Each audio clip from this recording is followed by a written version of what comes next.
All right, let's dive right in. Today we're talking about one of the biggest questions in physics. How do you predict the future? Not our future, but the future for the universe's tiniest, most fundamental particles.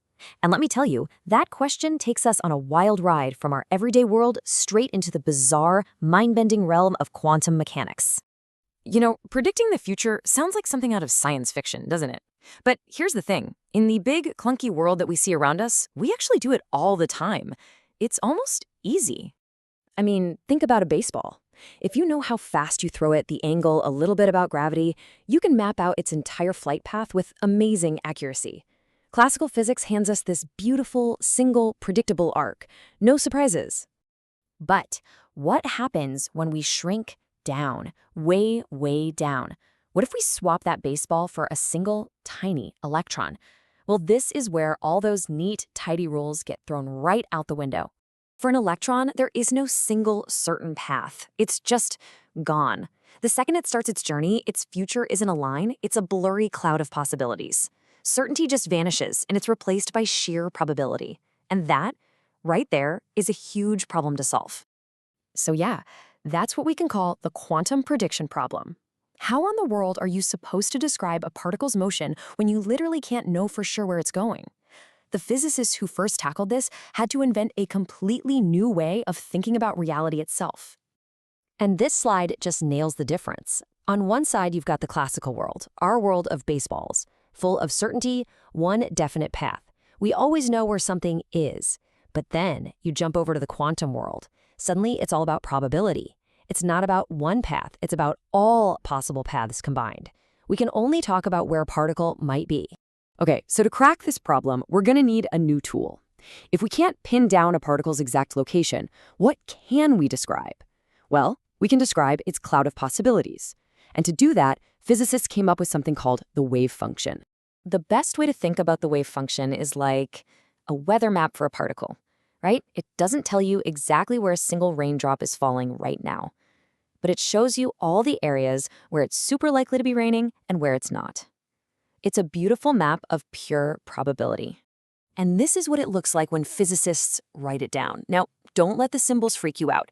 That funky symbol, psi, that's our wave function.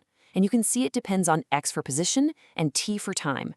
This one mathematical object holds all the information we can possibly know about that particle's probable future. But okay, how do we make that map change over time?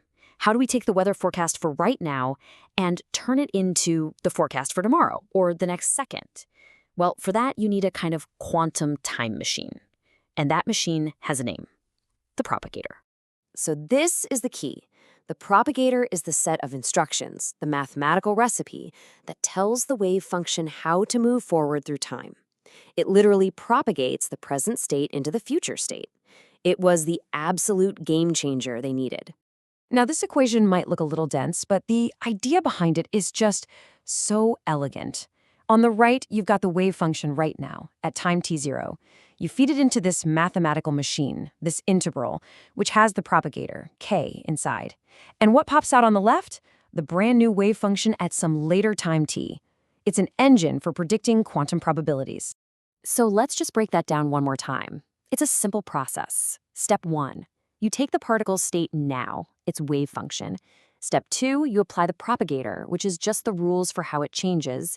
And step 3, out comes the wave function for some time in the future, giving you a whole new map of possibilities. All right, so this propagator thing sounds pretty amazing. But how does it actually work? How does it know what the future looks like? Well, this is where quantum mechanics just gets completely and utterly mind-bending. Because the propagator doesn't calculate one future path, it calculates every single possible path. So how do you even do that? Well, the source material calls it an iteration method. And if you look at this equation, you can see it's actually a series, a sum. It's an infinite sum of every possible history that particle could have ever experienced. Let's unpack that.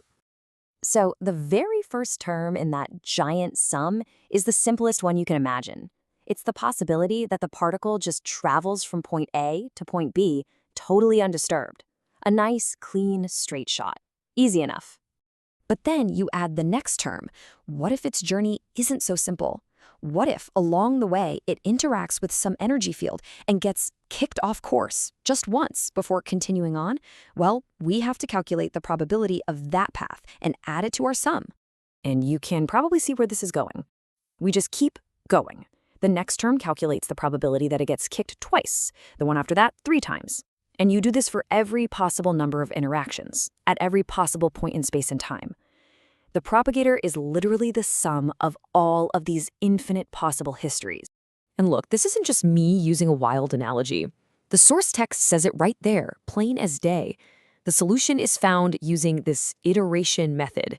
This totally bonkers process of summing up every possibility isn't a metaphor. It's how the actual physics is done.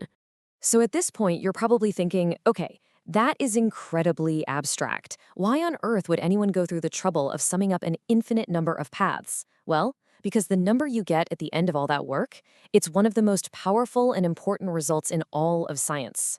That final number, the grand total from adding up all those infinite paths, has a name. It's called the scattering amplitude. And what it represents is the total probability that a particle starting at point A will be found at point B after every single thing that could have possibly happened to it has been accounted for. And this one number is, well, it's pretty much everything. It's what lets physicists predict what's going to happen when they smash particles together in accelerators. It's the math behind those famous Feynman diagrams. And it is the absolute bedrock of quantum electrodynamics, or QED, a theory so ridiculously accurate that its predictions match experiments to more decimal places than any other theory in history. So let's pause on that for a second. This is one of the deepest ideas in all of physics. To figure out the most likely future for just one particle, the universe, in a way, has to run a calculation that includes every single history that could have possibly happened. Which really just leaves us with one last kind of philosophical question to chew on. In our world, a path is a single line. But in the quantum world, if a particle has to explore every possible path just to get from A to B, what does the very idea of a path even mean anymore? Something to think about. Thanks for tuning in.